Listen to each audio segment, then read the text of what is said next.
So today we are training back in hamstrings. This is Monday, so it's what I consider to be the top of the training cycle. Yesterday, Sunday, was an off day. Really big on prioritizing the days after off days on the priority body parts. So for me, that's no secret. It's back. So the back day that we're doing today is back in hamstrings, like I said. So it's the day that I also deadlift on. Really been enjoying this day. Been progressing everything consistently. Put the deadlifts back in beginning of the year. Been slowly working them up. Just about to where I was whenever I stopped doing them last year, and I was getting close to the shows. So been having fun with those. I've said this a couple times now in the videos. I run my splits into the ground, so novelty is very cool to me, like new things. So having fun with that. But, long story short, we'll go through each exercise, cue you on it, talk to you about the setups, and yeah, let's get it. So first up, this is a warm-up that we've been doing every back day, whether it's the back and hamstrings day or the back and bis day. I got it from Nick Bagley. He's a Pro Series athlete, online coach up at Destination Dallas. But it is basically, it has to be a strap with handles. You can use like a daisy chain with cuffs if you have them, but essentially you are just loading the face pull and external rotation, basically hitting a rear double with your hands in this, and it's just waking everything up. All our shoulder rotation muscles, traps, whole 9 yards. It's really been making my shoulders feel good training, which is for me with the surgically repaired shoulder is definitely a big one, shoulder health. So been enjoying these. So all you're going to do is, if you want to do these, is get a nice solid base, really allow yourself to protract shoulders all the way forward, and then think about coming back into your rear double, really forcing as much external rotation as you can and really driving the shoulders down and seating your scapula. Should feel a pretty good contraction in your lats doing these. So do a warm-up set with these, and then we'll get on to our workout.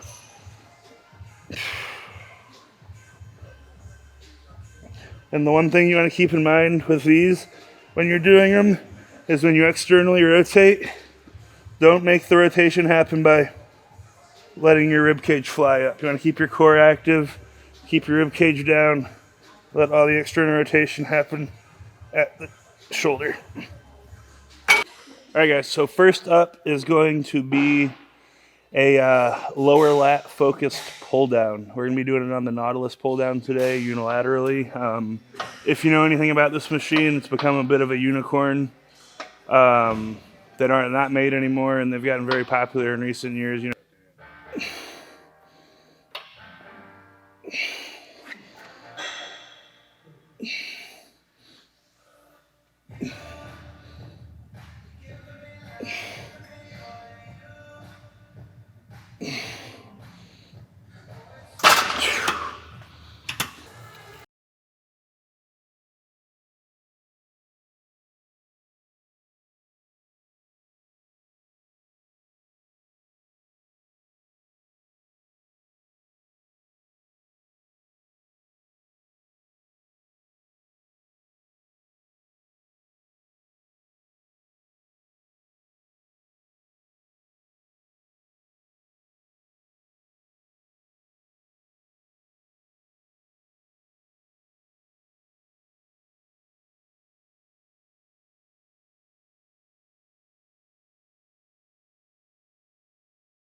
With somebody, this kind of comes down to a preference thing, but I strongly recommend on the unilateral exercises, you do one arm, let your training partner do one arm, then you do the other, and then he does the other.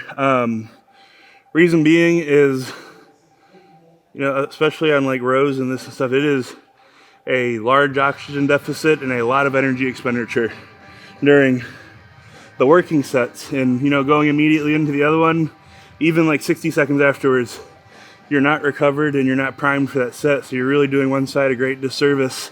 And if you think about the total time spent, there's zero more time spent doing it this way, alternating back and forth, especially if you're around the same strengths, which if you're training together, y'all should be. So that's why we do 1 and 1 and then 1 and 1.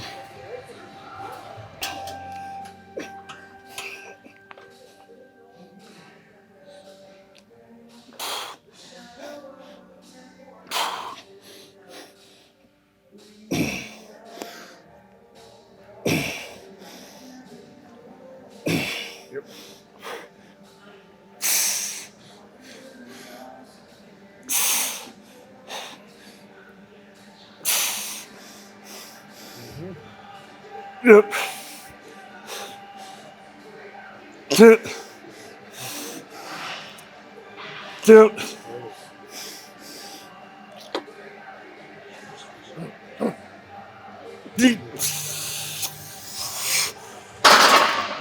Whew. Gnarly. Hey, These are getting good. yeah. I'm almost back to where I was before in terms of rep count, but my form is like 7,000,000% better.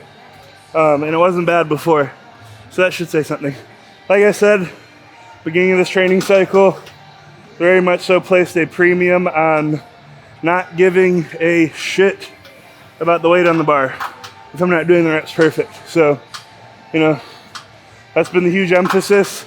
Starting to get to the point now, 2 months into it, where the progress is stalled and it is a fight for, you know, an extra rep or a little bit of extra load while keeping the form the same. So there's been a couple of sessions we've had in the last week or two where, you know, I've gotten an extra rep, but, you know, I'll ask him, like, are they clean rep? He's like, nah. So it counts as a +1, not an actual rep. Come on.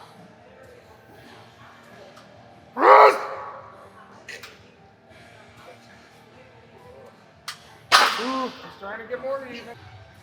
Okay, so 3 sets working on that unilateral pull down. Like I said, if you don't have a Nautilus pull down, set it up on the cables, do a unilateral cable row or cable pull down, be perfect alternative. Moving on from there, going to a lower lat focused rowing motion. Today we're gonna be doing that on the prime row. Really like this piece for the ability to really overload the lengthen position and having it drop off as we get to where we're mechanically disadvantaged. Really been enjoying doing these unilaterally.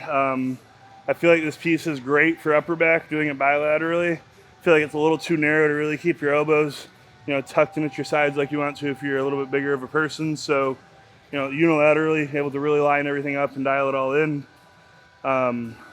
Cues for this or any kind of row that you're really trying to target your lower lat with. Think about keeping that shoulder depression the whole time and dragging your elbow through the mud. So never think about pulling back, always think about pulling down or trying to create this arcing motion with our humerus when we're rowing or doing pull down or anything when we're trying to target the lower lat. So keep that in mind when you're doing it. Never a prophet in your own land. I'm out here 3 generations deep. My dad, I guess Pierce is the same generation as me. I'm just older than him. 3 varying ages of Labradas out here, and the youngest one doesn't want to listen to the oldest ones. Go figure. Never a prophet in your own land. It's getting huge though, so I don't blame him. He knows best right now. I was the same way when I was that age. I think we all will.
No.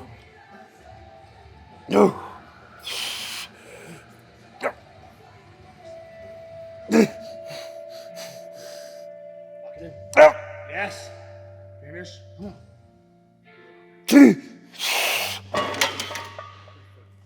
Whew. Yep. Never a prophet in your own land. I'm out here 3 generations deep. My dad, I guess Pierce is the same generation as me. I'm just older than him. 3 varying ages of Labradas.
So we had just your traditional, they call it a lat pull down bar, but it's an upper back pull down bar, the curved one. We were just doing, 2 hard working sets on the normal cable pull down. And a couple weeks into it, I looked at it like, this is a shit exercise.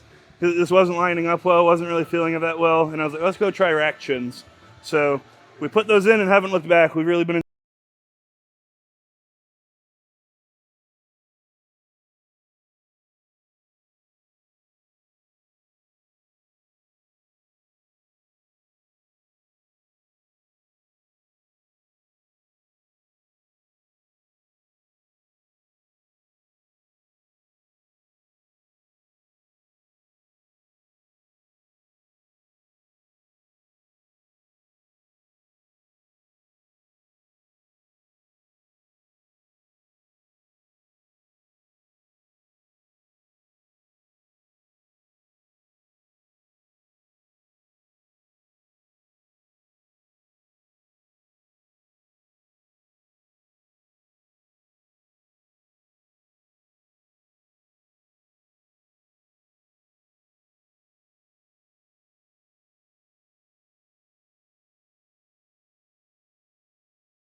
So, forgot to kind of give you the cues for what we're aiming for in this. It's very simple. Any upper back work you're doing, whether it be a pull down or a row, all we're really after is full protraction and then really full retraction. What do I mean by that? For a pull down like this, we want to fully protract, really let the shoulder girdle rise with it, and then get a full retraction, scapula down and back, elbow as far down as we can, really giving our traps, our teres, everything the ability to really spread and then fully contract and retract as you get to the top of the movement.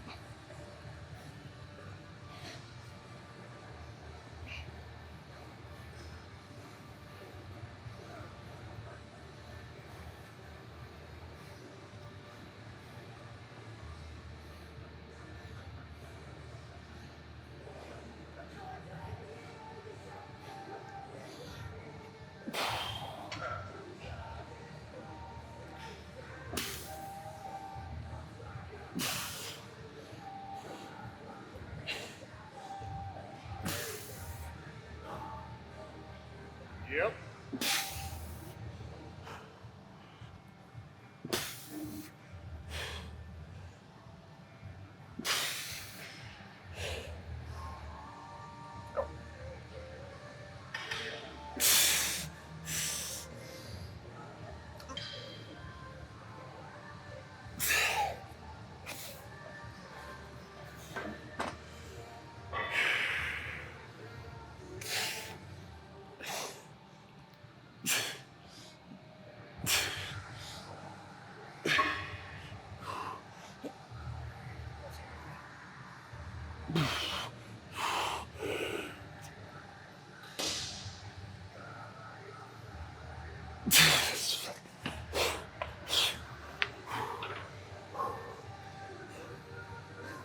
So why not do pull-ups? So whenever we do a pull-up,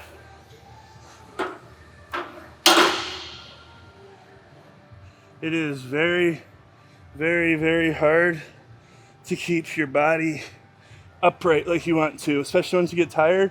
You'll typically start doing that, really pulling up with your chest. That gets our lats a lot more involved and takes our upper back out of it. More so than doing it like this with the feet up, which keeps our torso angle much more straight up and down. So I hate using this word because of what it's been associated with, but it is optimal for what I'm trying to accomplish compared to a pull-up. All right, so 2 working sets on the rack chins. Second set, intensity technique employed. Did that rest drop with the drop coming from a mechanical / advantage more so than a weight thing. Yeah, moving on from there, gonna finish up with another unicorn piece. We had call this the unicorn back workout. Started with the unicorn piece and the back workout with the unicorn piece. But we're gonna finish up with the Magnum row using a grip that's gonna really focus on our upper back musculature. So before I do that, I'm gonna go piss because it does make you feel like you're gonna have an aneurysm, and I don't wanna piss myself on camera. Be right back. You just sending or you just talking because? So same thing I just mentioned, doing the rack chins, the same thing we're going with here. We want to protract and retract as far as we can on this exercise. A huge, huge, huge disclaimer though is when I say protract, I don't mean let your spine flop over this like you're a fucking banana. Your spine is beyond rigid and braced the whole time. The musculature is traveling around your nice, perfectly braced spine. We're never letting go of that spinal brace. Your thoracic spine should never be bent over this. You'll see I will be literally like my arms are about to be pulled off my fucking body, but my back will be straight still. So keep that in mind when you're doing your upper back rows.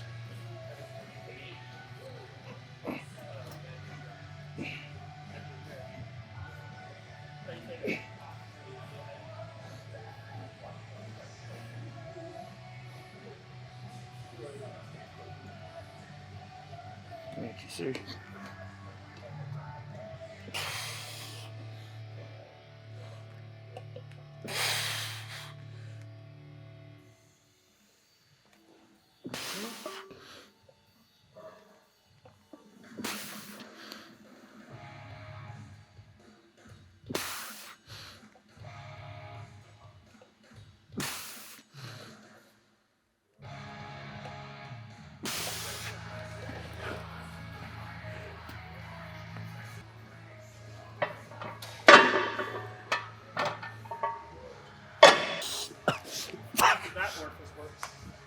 Oh,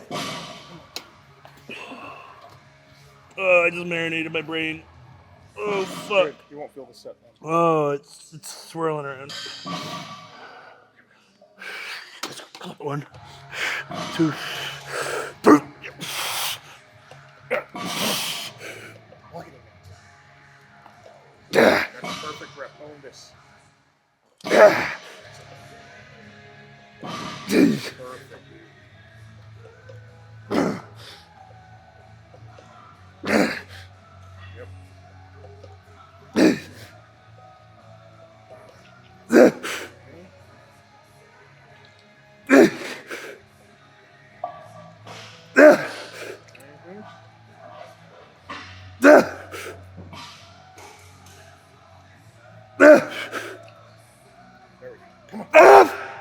Fuck! One more. Come on, let's go. Oh! Jesus! Oh, shit.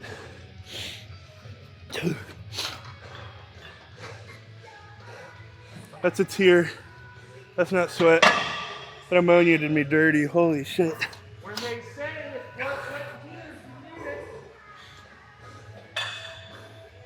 +2 though.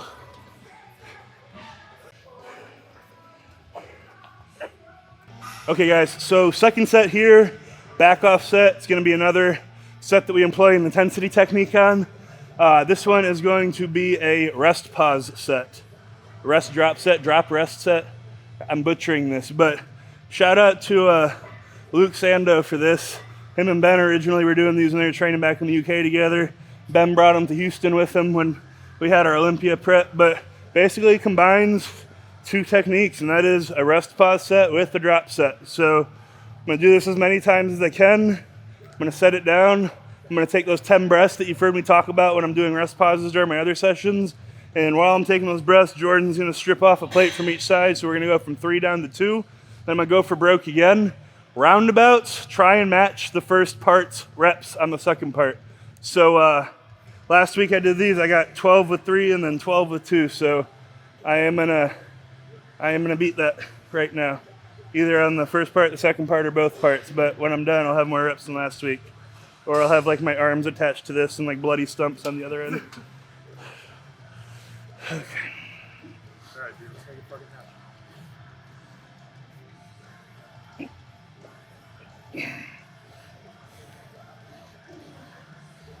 Yep. Pull it hard. 1, 2, 3. Yep.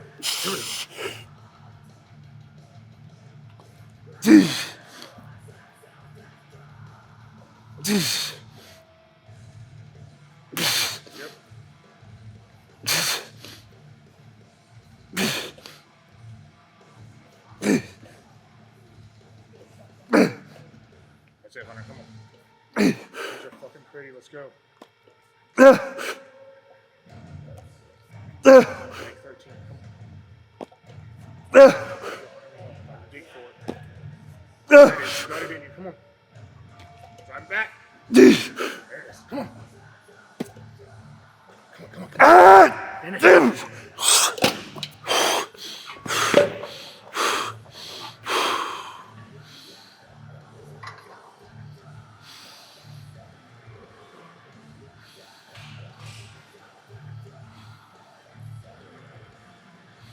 Put quarters in.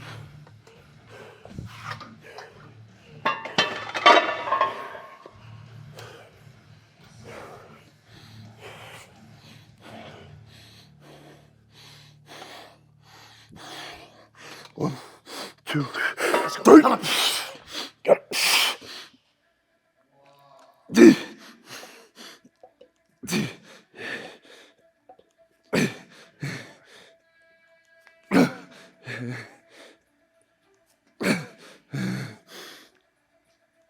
Yep.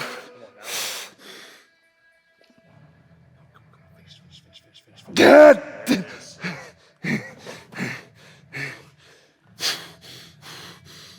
That was a little seat of the pants decision. Like I said last time, Did 3 for 12, then 2 for 12. Today made 3 happen for 14. So on the fly decided going down to 2 is going to be too big of a drop. So we threw some quarters on and ended up hitting it for 7. So, you know, would have liked to have seen that a little closer to 10, but it's a good jump and a great set. So stoked we did that. Okay, so here is the earth. We've been around for a long time watching YouTube, if you know what that's from.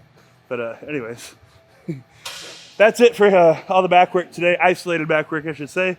Still have to deadlift and do some hyperextensions, but not before we do lying hamstring curls. So training back twice a week right now. The session other than today's is truly like back and buys with minimal spinal loading, just because it comes on Friday, the day after I train legs, and then 2 days before I have to deadlift again. So very much so is, you know, fitting things in, puzzle piecing it in there. So today is the day that we do lying hamstring curls, just because, you know, when we deadlift, we're really stressing things from the lengthened position. So we'll load that prime lying and really overload the shortened position before going over to the RDLs / deadlifts.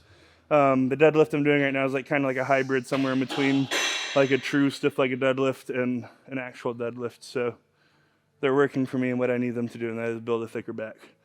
But yeah, so we'll do 2 working sets on the lying hamstring curl. Like I said, really paying attention to loading that shortened position, and then move on to deadlifts and finish up with hypers.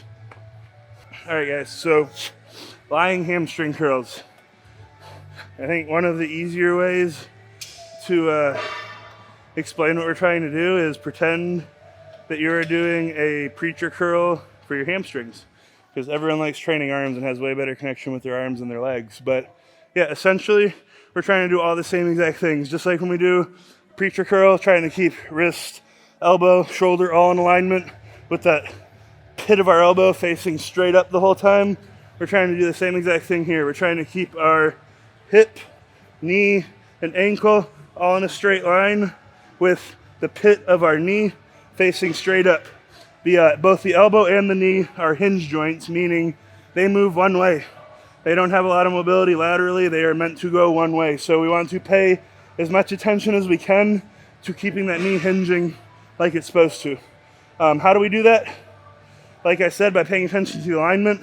Want to get our feet hip width or shoulder width, maybe a little more narrow than shoulder width, and really paying attention to keeping good dorsiflexion with our toes pointed relatively down the whole time.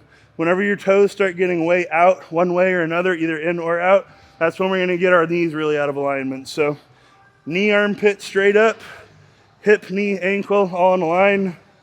Really thinking about driving our hips down into the bench the same way that we do a preacher curl, maintaining that contact with our humerus on the pad, trying to maintain contact with our femur on the pad. So quad is mashed into that pad, hips are being driven into the bench, and we're getting a nice full contraction at the top. Perfect. Talked about what we want to focus on from the waist down. Let me talk about from the waist up real quick. You see a lot of like fuckery going on with people's waist up action. You know, you see everything from, you know, them like hugging it to, you know, propping themselves up like this to, you know, just not really doing anything, just kind of have their hands wantonly on there. So you got to think about what we're trying to do from the waist up. We're trying to brace this exercise as much as possible. So starting at the hips, we are driving our hips into the bench. Which way does this force oppose us? So when we first start, this force is opposing straight down. As we curl up, it's pulling, pulling, pulling, to when we're at the top, this line of pull is pulling you straight back, meaning you have to oppose it that way. So to not let yourself get pulled back, we're going to think, hey, Blueberry. We're going to think about keeping those shoulders locked down and back, our hands here, and truly getting our lats engaged and pulling ourselves into that pad. So when we're at the top and that weight's opposing us, we are nice and solid. There's no, if you watch, see how it's rocking my hips and then pulling me out? There's none of that. We're locking ourselves in, packing our lats and shoulders, and creating as much stability as we can. You've heard me say this before. You can't fire a cannon from a canoe. The more stable you are, the more output you get. Go. Oh, jeez.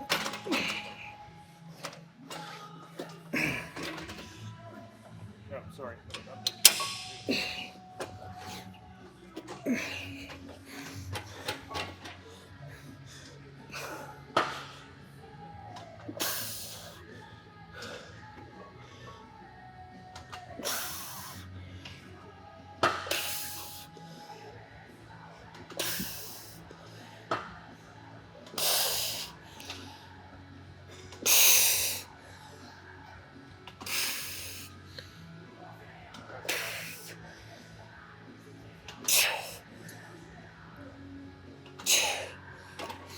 Oh, another thing, for the love of God, please keep a neutral spine when you do this. I cannot stand it, and neither can your cervical vertebrae whenever you do these like this.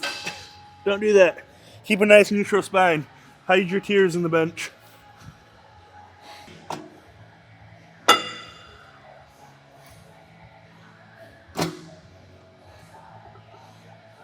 So, Definitely a different dynamic doing them at the very end after hamstrings. In the best way possible. You know, it makes it a lot more manageable of an exercise from the standpoint that we don't have to have the load as high as it would be at the start. Deadlifts definitely have their place, especially, you know, for me trying to bring up the back thickness. But I feel like, you know, my past experiences, you know, kind of shown this is a really easy way to put yourself in the hole. You know, especially like starting with them when you're fresh and strong. So, you know, I'm definitely treating it just like a tool. Definitely not getting emotionally attached to them. I've definitely gotten emotionally attached to them and other exercises in the past, and it honestly hasn't done anything except make me have shitty form and hurt myself because I'm just chasing load like endlessly. So very much will have these in for a back thickness tool. And you know, you can never have too much hamstrings, but my hamstrings are a strong body part, so you know, it's icing on the cake for the hamstrings, but definitely doing these from the standpoint of how can I put the most tension through my erectors and back musculature. So, you know, like I said, definitely kind of like a hybridish thing between like a true, you know, stiff-legged deadlift and a real deadlift. I'm trying to take as much of the leg drive out as possible, but I'm not trying to make it, you know, solely hamstrings like a true stiff-legged deadlift. So, you know, somewhere in between. This is definitely kind of like a feel thing for me. It's trying to keep the feeling in the musculature that I wanted in. So, sorry I'm being so long-winded.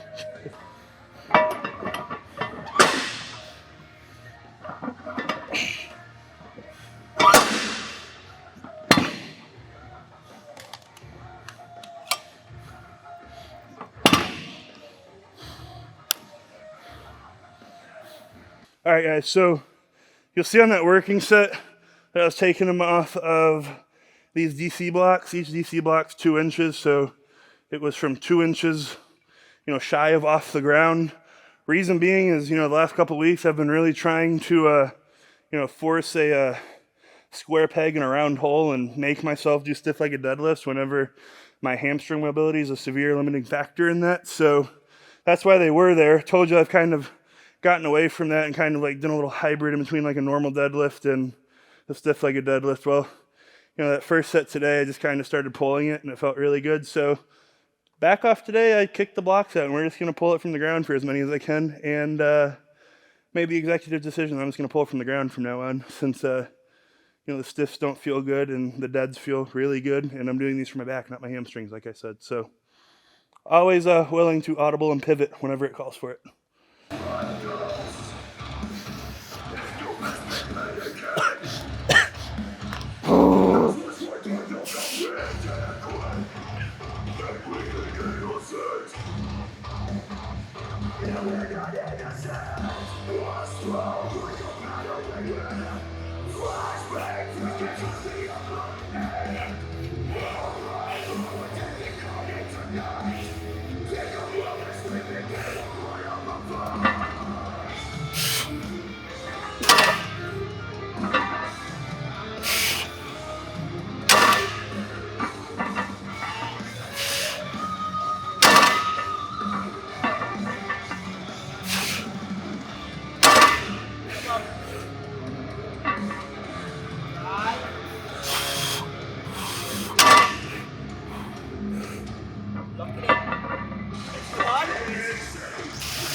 All right, guys, so last up for the day is going to be 2 sets of hypers to failure. This is one of those exercises that you can do like a million different ways, and I feel like target a million different things. The way that we are going to do it and the way that I do that, the way that I do it and the way I recommend for you to do it, there's the words I was looking for, is very much so aimed at getting your hamstrings and glutes more than your lower back. So how do we do that? You're going to have the pad nice and low to where it's nowhere around our hips. Our hips are free to move. You're going to get your feet really locked in, a little bit of duck foot to it so it's your natural angle. And I want you to think about hips forward and knees driving into that pad the whole time. Hips forward, and as you get to here, as long as you're keeping that bend in your knee, there's going to be a ton of tension through your hamstring right here. I can't go any farther without just rounding my back out to do it.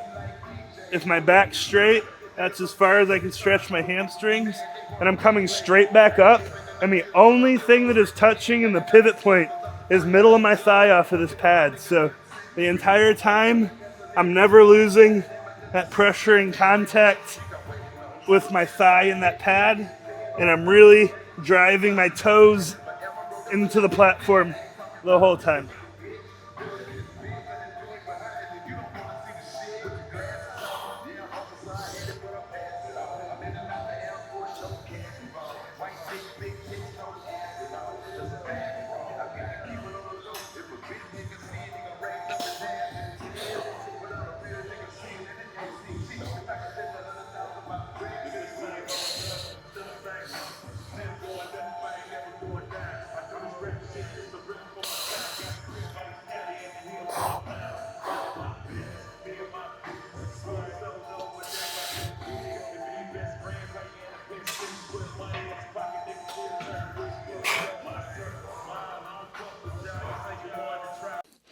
All right, guys, so that is a wrap on the back and hamstring session. As I said at the start of the session, really I've gotten to the point now where all the sessions are pretty hammered out and set in stone. I'm really enjoying them all, and then I'm really starting to get to the point where I'm really starting to grind for progression on a lot of the exercises, which is my sweet spot, my place I like to be. So this is what I enjoy about bodybuilding. Anyways, so this was the back and hamstrings workout. Tomorrow morning, before I head out of town, we're going to film push A, and then we're coming up on having all the workouts done, and we'll get them all posted. So be sure to check out the split overview video. It kind of gives a 50,000 foot view of all the workouts and the whys behind the exercise selection and whatnot. And on this video, if you have any questions about any of the exercises, setups, rep ranges, anything under the sun, please leave a comment. I'll do my best to get to all of the questions. And as always, if you like this video, please subscribe. I really appreciate the support and really enjoy doing these videos for y'all. See you next time.